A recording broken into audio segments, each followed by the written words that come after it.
What's up, guys? It's Flipman Dan, and today we're going to be going over the best categories of items to sell to make the most profit on OfferUp and Facebook Marketplace.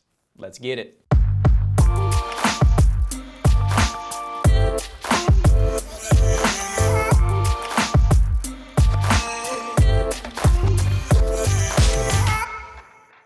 All right, guys, let's dive right in. So what you're looking at here is my OfferUp Analytics spreadsheet. So last year, I started tracking exactly what I was buying and what I was selling among other various data points. And if you take a quick look, you can see the category breakdown of the items I sold and the average profit margin, the average price sold, the average days to sale, and the average amount of inquiries of people hitting me up and trying to buy the item. Now, I tracked a ton of other stuff in my item breakdown over here that I'll go over in a little bit, but right now this is the important stuff. So you can see these other little pivot tables that we have that we can glean from is the items sold versus category, and then we have average profit margin versus average price sold. This is a big one down here, and we'll learn a lot from this here in a second. And then we also have average days to sell versus category. What you're looking for here is pretty much you want to see the low items. We want these bars to be low because we want our average days to sale to be very quick. So we'll cover that in a second, but first let's look at this. This is the category of items and the percentages of my inventory and how that breaks down. So you can see right here, the furniture category is something I focus a lot on. You can tell from my previous videos that I'm at garage sales and yard sales all the time. So you see furniture a lot at these places, and furniture is one of those things that you can get it for a pretty decent amount of money and make a large profit. And so you can see that I focus a lot on that. Second is home and garden at 20%. I love home and garden because at a quick glance, in Phoenix, Arizona, where I'm based, people have tons of gardens. They have a use for it. It's the Sunshine State, so people are growing things all the time. Pots, trellises, pretty much garden equipment, anything that you can think of in the gardening space will sell. And then we have musical instruments and appliances and all these other smaller categories rounding out the rest. But these are the big four right here. You can tell that I was selling a lot of video equipment. That really has to do with the fact that I run a video production company, DMAC Productions, check us out. And we have a lot of equipment that we go through. So you can tell over here in the category breakdown that actually I have a negative profit margin. This is the only one that's negative because I buy the equipment new and I sell it used. So obviously I'm going to take a loss on a lot of this stuff. Now, if we look at this real quick, just to dive into the numbers a little bit more, you can tell that with furniture, I sold about 24 pieces of furniture last year. And then the profit margin was 3x. So this is pretty good, a little bit over 3x. And the average price sold was $83 or so. So you can tell that I probably was selling in the high, or I was buying in the high 20s and selling for around $80. So that's a great flip right there.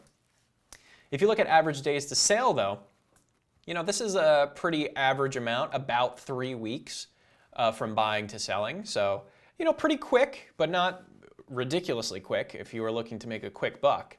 And, I'm dealing with more inquiries on this than average. So a little bit more effort, a little bit longer in your inventory if you're going to be selling furniture.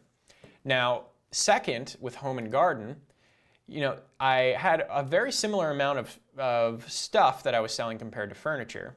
But look at this profit margin here. This is 5x. That is the highest profit amount. And what I love about home and garden, and if you're watching this at home and you're thinking about getting into flipping, I would highly recommend going out and attacking that home and garden niche because number one, it is super cheap. If you're 5xing your money here and I'm selling for almost like $32, you could make a purchase for anywhere between $2 and $6 and get this amount back very quickly. I mean, you look at my average days to sell, it's 5 days. So what you're seeing here is people not valuing home and garden the home and garden category correctly at, say, garage sales and yard sales. Or, that's just the going rate for pots because people just want to get rid of them. They're like, yeah, there's so many times where it's just like you show up to a garage sale and you get something for $1, like a pot, and then they will sell for around $30. So this is a great thing to look out for. Now, moving on to musical instruments, this is another 3x area of profit margin, which is great. The dollar amount is lower here because of these items, I sold a decent amount of drums, little bongos, which were a lower dollar amount, but some of my bigger individual flips were guitars. So if you can find guitars, same thing with pianos, these are the items that will sell for a higher dollar amount. But, you look at this average days to sell, 44 days, that's pretty long. And so that's over a month and a half that you have to keep these items that are larger sometimes, like a piano, for example, in your inventory. So something to consider. Obviously, this doesn't necessarily reflect the stuff that I've been doing recently, like selling pianos and that sort of stuff. Like this average price sold is definitely larger with individual items. But, again, you need to think about your days to sell. And then finally, we'll talk quickly about appliances. So appliances is definitely something that's a love-hate relationship for me. I sold 10 of them. We're talking about refrigerators. We're talking about washer dryers here. Could be blenders. These items, almost 4x as far as profit margin is concerned.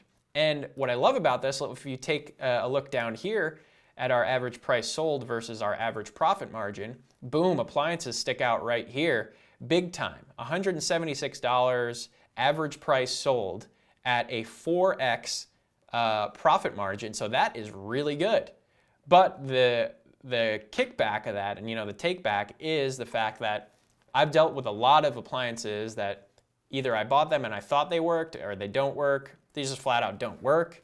They worked when I bought them, but then the buyer, they plug it in and it doesn't work for them. I've had returns with appliances a lot.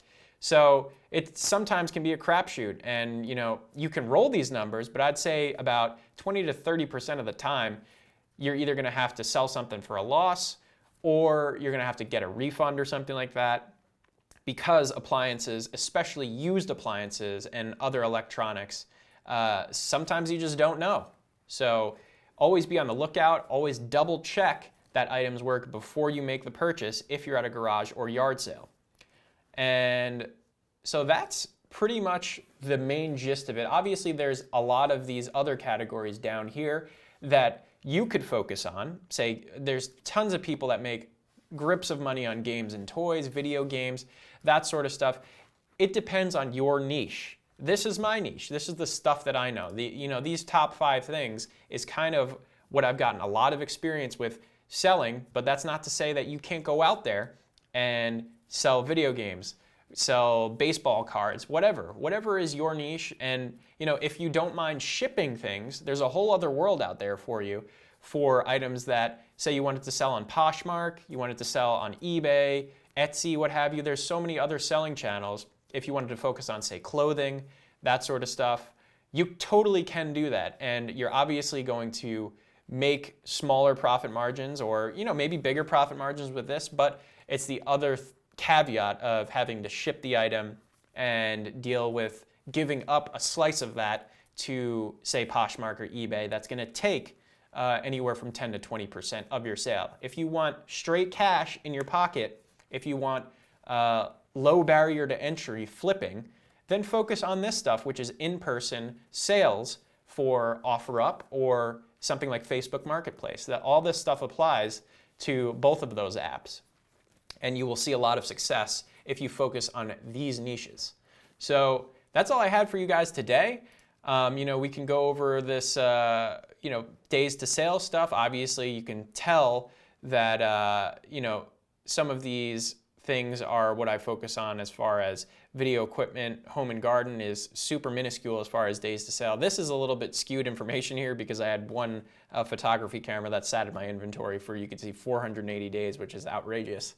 But all this other stuff you can kind of glean from. And but yeah, the biggest thing is home and garden, quick sell, furniture not as much, appliances, somewhere in the middle there. And you know, if you want, I'll give you a quick look at my item breakdown. Now, this is how I go about recording all of my sales. And this is a lot of the information you can see up here at a quick glance as to what I record. Now, it's a lot of information, and I do my best to record what I can, but I have a virtual assistant that helps me take this sort of jumbled information with how I take it down and put it into a usable spreadsheet like this. If this is something that you're interested in, to maybe download a version of this so you can track your own sales as a flipper, give a comment below, and this is something that I can share with you guys. And yeah, I hope you guys have the utmost success. Please give us a like and subscribe if this is some of the stuff that you're interested in as far as flipping, DIY, turning trash into cash, man, and making an uncommon profit. Once again, I'm Flipman Dan. Let's get it.